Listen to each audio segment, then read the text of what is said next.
Então, fazendo uma revisão do que a gente viu até o momento, a grandeza que nós estamos estudando ultimamente é a multiplicidade de estados, que é o número de microestados que um macroestado, que é caracterizado por uma grandeza macroscópica, no nosso caso a energia, possui nessas dadas condições do experimento.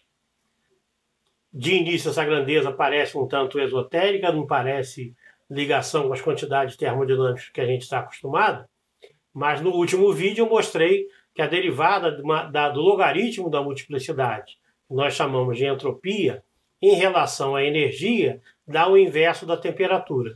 Então essa relação nos dá uma conexão entre o mundo microscópico, caracterizado pela multiplicidade de estados, e o mundo macroscópico, caracterizado pela energia e a temperatura. O que nós vamos ver nesse vídeo é uma aplicação agora da termodinâmica, utilizando esses nossos resultados, e nós vamos agora tirar o paradigma de gases e vamos aplicar esses conhecimentos que nós temos para sistemas sólidos. Então esse vai ser o tema do vídeo de hoje, o sólido de Einstein, né, que é um modelo simples de sólido, que na verdade a gente já viu quando a gente estudou o princípio de equipartição, e que aqui nós vamos rever novamente e vamos inclusive estudá-lo do ponto de vista de mecânica quântica, sem precisar conhecer muito de mecânica quântica, além da solução do oscilador harmônico. Então os temas estão aí, nós vamos começar descrevendo o modelo de Einstein para sólidos, vamos calcular a multiplicidade desse modelo, vou apresentar a aproximação de Stirling, que é uma aproximação que vale para o número de partículas, o número de sistemas que nós vamos estar estudando, que são bastante grandes, e, já que os números são grandes, vou aplicar isso para sólidos macroscópicos ou sólidos desses que a gente consegue pegar com a mão, né, e que fazem parte do cotidiano. Então, vou começar apresentando o modelo do sólido de Einstein. Antes de apresentar o modelo, vamos ver o que a gente tem de resultado para a gente tentar ver qual a quantidade que a gente precisa obter para comparar com esses resultados. Então, essa é uma curva de calor específico de sólidos para vários metais: chumbo, prata, zinco, cobre e alumínio. Você nota que o calor específico começa crescendo para temperaturas baixas, o eixo horizontal é chamada temperatura de Einstein. Eu vou dizer daqui a pouco o que significa isso, mas imagina que isso seja a temperatura. No valor mais alto, isso chega à temperatura prevista pela equipartição, que é o 3R, tá? Mas que tem um comportamento que sai de zero até chegar a essa temperatura, que é o limite clássico, onde vale a equipartição, e a gente vai tentar estudar esse comportamento. E além desse também, que é do comportamento assintótico do limite clássico. O que é interessante é que a temperatura aqui é a temperatura de Einstein. É uma temperatura que exatamente distingue o limite clássico do limite quântico e é característico de cada material. O interessante é que se a gente descobrir qual é a temperatura de Einstein de um dado material e você fizer o gráfico do calor específico em função dessa temperatura normalizada pela temperatura de Einstein, você obtém que todas as curvas dos sólidos caem exatamente, todas as curvas de calor específico caem com uma única curva, que é o que a gente chama de lei de estados correspondentes. Tá? Então, toda a parte particular ou característica de um dado material vai estar em termos dessa temperatura de Einstein. Aqui para 1 significa quando a temperatura real é igual à temperatura de Einstein, a partir dela a gente tem o calor específico praticamente constante e igual a 3R, como a gente espera da equipartição. Então vamos tentar criar um modelo, esse foi o sucesso do Einstein, para tentar explicar toda essa curva. O modelo de Einstein é bastante simples, é quase que um gás ideal. Agora, ao invés da figurinha que está aqui no nosso fundo, né, de sólidos ligados por ligações duras, como está na figurinha, nós vamos considerar que cada posição do átomo, ali tem um oscilador harmônico que vibra independente dos outros. Então, nesse sentido é que parece com um gás ideal. Não há interação entre os osciladores harmônicos, tá? Todos eles vibram e a aproximação de Einstein consiste em fazer com que todos esses osciladores vibrem com a mesma frequência, tá? Eu vou comentar as implicações dessa aproximação no final. Então, todos eles vibram com a mesma frequência, os osciladores são independentes. Aqui eu desenhei em uma dimensão, mas a gente pode considerar em 3 dimensões. A energia de cada oscilador é a energia cinética mais a energia de vibração. Aqui considerando apenas uma dimensão, tá? A velocidade na direção x e a oscilação na direção x. Se eu considerar 3 direções, então eu vou ter 3n osciladores harmônicos de uma dimensão, ao invés de n em 3 dimensões.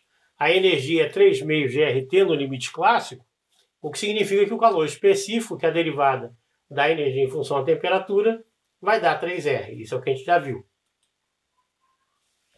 Quanticamente, o que a gente observa é que para um potencial do tipo oscilador harmônico, que é um meio de Kx2, que é a parábola, a solução da equação de Schrödinger para esse tipo de potencial, você não precisa se preocupar muito com isso, a não ser que a energia, os níveis de energia, são caracterizados por um único número quântico, n, e a energia é meio de h cortado ômega. Ou seja, o menor valor, que é n igual a zero, a energia já tem um dado valor meio de h cortado ômega, que é a energia do ponto zero. Afinal, eu não posso ter energia igual a zero aqui, porque energia igual a zero, com 2 termos quadráticos, implicaria em que a velocidade e a posição fossem zero. E isso violaria o princípio da incerteza, porque eu estaria afirmando com certeza que o momento é zero e a posição é zero. Isso viola o nosso princípio. Então, o que a gente tem é um conjunto de osciladores harmônicos em uma dimensão, com seus níveis de energia. Eles têm o mesmo ômega, então o espaçamento entre os níveis, que é sempre de h cortado ômega, é o mesmo para todos, mas eles podem estar com valores n diferentes. Isso é o que caracterizaria cada um dos osciladores. Cada um tem seu número n diferente. E a energia total do sistema é a soma da energia de todos esses osciladores em separado, que é representada, então, pela energia sendo a soma de todas as energias I, aonde cada EI tem, ou cada oscilador tem um número quântico NI específico dele. Essa soma aqui pode dar origem a 2 somatórios, um em N e outro meio de H cortado. Como eu estou somando Nzão termos, eu estou usando essa notação de I, significa soma em todos os valores, tá bom? Então, se eu somar em todos os valores de meio H cortado ômega, eu obtenho N sobre 2H cortado ômega. Mais a soma de todos os NIs, H cortado ômega. Então, eu posso definir, se eu passar o H cortado ômega dividindo para cá, fica E sobre H cortado ômega, menos N sobre 2, vai ser o somatório dos NIs, o somatório dos números quânticos, que na verdade é o número de pacotes de energia H ômega que eu tenho disponíveis para distribuir para os meus N osciladores harmônicos. Uma questão de simplificação, eu vou dizer que esse número de pacotes de energia que eu tenho é esse número Q. Então, a questão que eu tenho para calcular a multiplicidade de estados é como que eu posso distribuir Q unidades de energia para os meus N osciladores. Então, aqui eu fiz o seguinte, imagina que cada caixa dessa daqui, cada separação, é um oscilador. E o número de bolinhas é o número de pacotes de energia que cada um tem. Você já sabe, mas eu já excluí no somatório, que cada um já tem meio de H cortado ômega. Então, isso eu não preciso me preocupar. Então, cada um desses osciladores tem essa quantidade de energia, e esse aqui é um dado microestado, onde o primeiro tem 1, o segundo tem 0, o terceiro tem 3 e assim por diante. Tá? Eu quero saber como que eu distribuo essas bolinhas em todas essas caixinhas, de quantas maneiras eu posso fazer isso. Como exercício simples, vamos imaginar que você tenha 4 osciladores, então aqui é a caixa 1, 2, 3 e 4, e eu tenho que distribuir 2 unidades apenas de energia para esses 4 osciladores. De que maneira eu posso fazer isso? Eu posso botar as 2 unidades de energia em cada um dos 4, então são 4 maneiras. Se eu botar um em cada um, eu posso ter um no primeiro e o outro pode estar no segundo ou no terceiro ou no quarto. Tranquilo. Já que todos com 1 no primeiro já foram feitos, eu passo para ver todos no segundo. Um no segundo e o outro no 1, eu não conto porque já é essa configuração. Então basta contar os da frente. É o segundo e o terceiro, o segundo e o quarto, no final é o terceiro e o quarto. Então aqui nós temos 4, mais 3, 7, mais 3, 10. 10 estados correspondendo a 4 osciladores e 2 unidades de energia. Você vê que esse daqui não é um problema tão trivial de ser resolvido assim em análise combinatória. Não é o problema de combinação ou arranjo que a gente está acostumado. Mas, na verdade, tem uma maneira fácil de resolver isso daqui, ou pelo menos mais fácil do que essa, do que ficar contando todas essas maneiras para todos os números de energia e todos os números de osciladores. O truque é, ao invés de fazer esse desenho, cada um na vertical, eu vou botar todo na horizontal, tá? Então aqui é o primeiro, o segundo não tem nenhum, o terceiro oscilador tem 3, o quarto oscilador tem 2, o quinto oscilador tem 3 e assim por diante. Então aqui eu tenho 1, 2, 3, 4, 5, 6, 7, 8, 9, 10 osciladores. Tenho 10 osciladores e eu vou ter 3, 6, 9 barrinhas, né? Porque a última e a primeira eu não preciso desenhar porque elas são fixas. Essas aqui são as minhas barrinhas. Como é que eu faço uma configuração de distribuição de energia diferente desse microestado que eu tenho aqui caracterizado? Bom, uma saída é você trocar essa bolinha com esse pauzinho. O que significa isso? Que eu passei uma unidade de energia do terceiro oscilador para o segundo. Tá? Então, toda vez que eu trocar uma bolinha com um pauzinho desse daqui, eu estou trocando um pacote de energia com um outro oscilador. Isso dá origem a um novo microestado. Tá? Mas nota que não é qualquer permutação que eu posso fazer. Porque se eu pegar esse daqui e permutar essa bolinha com essa, né, eu obtenho o mesmo estado. Isso aqui não deve ser contado como um microestado diferente. Né?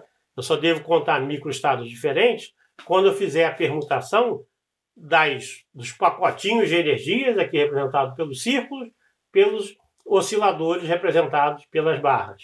Tá? Aqui eu tenho, então, feito isso, o que eu tenho que fazer é a permutação de todos os elementos que eu tenho e descontar permutações que são de bolinhas com bolinhas e permutações de pauzinhos com pauzinhos. O número total de elementos que eu tenho são Q pacotes de energia, como eu mostrei, N-1 pauzinhos, porque o primeiro e o último estão fixos, então para os 10 aqui eu precisei de 9. Então o número total de pauzinhos mais bolinhas é N-1 mais Q. Então isso é N-1 mais Q fatorial, descontando, porque ômega é uma grandeza multiplicativa, descontando a permutação de pauzinhos com pauzinhos, são N-1 deles. Essas permutações são N-1 fatorial. As permutações das bolinhas da Q fatorial. Então esse aqui é o número de microestados, tá? Em função da quantidade de energia que eu tenho Q para ser distribuída por N fatorial.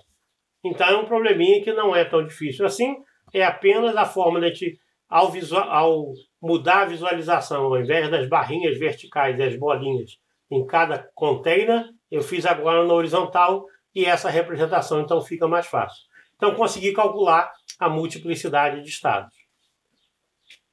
Se eu considerar agora que o número é grande, aquela expressão de novo não é muito útil, porque N e Q são números grandes e vou ter fatoriais de número muito grande.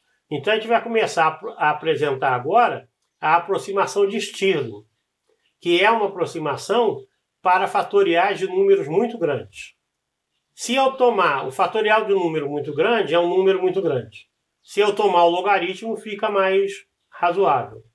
O logaritmo de n fatorial, já que n fatorial é o produto de n, n-1, n-2, etc., isso vira um somatório do logaritmo de n, logaritmo de n-1, n-2, até o logaritmo de 1. Então, o logaritmo de n fatorial é um somatório do logaritmo de x. Agora eu tenho que usar o fato dessa aproximação desse número n ser grande. Tá? A soma dos logaritmos é representada aqui por essas barrinhas. Eu tenho os números inteiros x, fazem parte do somatório, e as barrinhas correspondem a seus logaritmos. Por exemplo, o logaritmo de 1 dá 0, o logaritmo de 2 dá aqui, o logaritmo de 4 é 2 vezes o logaritmo de 2, etc. Essa função que sai de 1 e vai até aqui é exatamente a logaritmo de x. Então, se eu calcular esse somatório aqui, que é a área de todos esses retângulos, é equivalente a calcular a área sobre a curva logaritmo de x quando o x é grande. Nota que para x pequeno, isso eu tenho um erro aqui na aproximação, que é a área sobre a curva não é exatamente o retângulo. Mas à medida que esse retângulo, o número vai aumentando, essa aproximação vai ficando cada vez melhor. Tá? Então, para grandes, eu espero que seja muito boa. Então, o que eu posso fazer? Agora eu pego, então, essa soma e vou calcular a área sobre a curva, que é a integral. Então, eu aproximo essa integral para a integral de 1 até n, tá, do logaritmo de x dx. Uma aproximação um pouco melhor, você nota que o retângulo aqui eu estou considerando logaritmo de x. Você pode considerar logaritmo de n mais meio, que seria até aqui. Fazer essa integral de 1 até n mais meio. Mas como eu espero que n seja grande, o mais meio pode ser descartado perto do n. Mas é uma aproximação melhor ainda do que essa nossa. Tá? Mas para logaritmos grandes isso funciona. A integral do logaritmo de x, a gente resolve isso por partes. Dá x logaritmo de x. E aí, substituindo os limites n e 1, eu obtenho n logaritmo de n menos n. Tá? Então, essa é a aproximação de Stirling. Eu fiz aqui a demonstração simples que o logaritmo de n fatorial é n logaritmo de n menos n. Se eu pegar a expressão que eu tinha calculado anteriormente para o número de microestados do problema de divisão de Q pacote de energia para n osciladores, é essa expressão. Se eu tomar o logaritmo, eu posso pegar agora o n logaritmo de n menos n, que é a aproximação de Stirling. Você nota que aqui é n menos 1 mais q. Mas como n e q são grandes, eu posso desprezar esse 1 perto do n. n é 10 a 23, mais 1 menos 1, tanto faz. Então aqui fica n mais q, logaritmo de n mais q, menos nq. O n menos 1, de novo, eu aproximo para n, fica n logaritmo de n, e o q fatorial fica q logaritmo de q menos q. Esses sinais são trocados porque eles estão no denominador. O logaritmo passa a ser negativo. Juntando essa expressão, você vai ver que aqui aparece termos que eu posso cortar. Tá? Esse n aqui corta com esse n e esse q corta com esse menos q. Então a expressão mais simples fica essa daqui. Tá? O logaritmo de ômega. Se eu pegar o limite de altas temperaturas, que é aquele que corresponde o 3R, que eu estou querendo obter primeiro, porque eu já sei qual é o resultado por equipartição, limite de alta temperatura significa que as energias de cada um dos osciladores é grande. Ou seja, o Q, a quantidade de energia que cada um tem, vai ser grande e o Q total vai ser maior ainda. Então, se Q é muito maior do que N, que significa que cada oscilador tem pelo menos uma bolinha, e na verdade tem várias bolinhas, tá? Eu posso aproximar o logaritmo de n mais q, já que q é muito maior do que n, eu boto q em evidência, fica q que multiplica 1 mais n sobre q. Q é muito maior do que n, esse termo é pequeno, então eu posso pegar o logaritmo de q mais logaritmo desse número. Logaritmo de 1 mais x, eu posso aproximar para logaritmo de x, que dá isso daqui.